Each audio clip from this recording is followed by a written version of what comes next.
नमस्कार मित्रांनो, लग्नानंतर होईलच प्रेम या मालिकेच्या पुढच्या भागामध्ये आता जीवा एक घास जेव्हा नंदिनीला भरवायला जातो तेव्हा मात्र आता जीवा परत घास तेथेच आपल्या हातामध्ये घेऊन थांबतो। त्याच्या नावाचा तो घास असतो।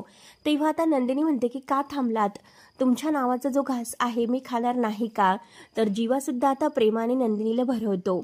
त्यानंतर मात्र आता इकडे पार्थ आणि काव्या जेथे आलेले असतात तर त्या झोपडीमध्ये ते काही दिवस राहतात आणि तेथील काका आणि काकू हे लगेच आता त्या दोघांना म्हणत असतात की हे बघा, जर तुमच्या दोघांचं एकमेकावर प्रेम असेल आणि तुमचं एकमेकांशी लग्न जर झालं असेल तर तुम्ही एकमेकांना भरवा। तेव्हा आता पार्थ म्हणतो की खरंच। पार्थ तर लगेच खुश होऊन काव्याला भरायला सुरुवात करतो। तेव्हा आता काव्य ही पार्थकडे पाहत असते।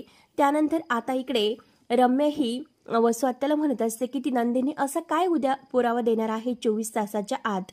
तर वसू आत्या म्हणत असते की ती कोणताही असा पुरावा घेऊनच येणार नाही, शेवटी ती आता उद्या घराच्या बाहेर असेल।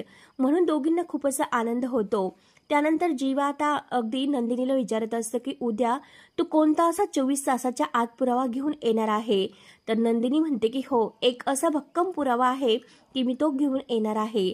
तेव्हा मित्रांनो आता जीवाने नंदिनीला अगदी प्रेमाने भरवलेलं असतं आणि इकडे पार्थने सुद्धा काव्याला अगदी प्रेमाने भरवलेलं असतं आणि दोघांच्या नात्याची सुरुवात तर होतेच।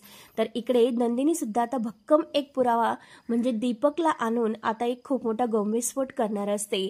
तेव्हा आता पुढे काय होईल हे बघण्यासाठी आपल्या चॅनलला नक्की सबस्क्राईब करत रहा। धन्यवाद।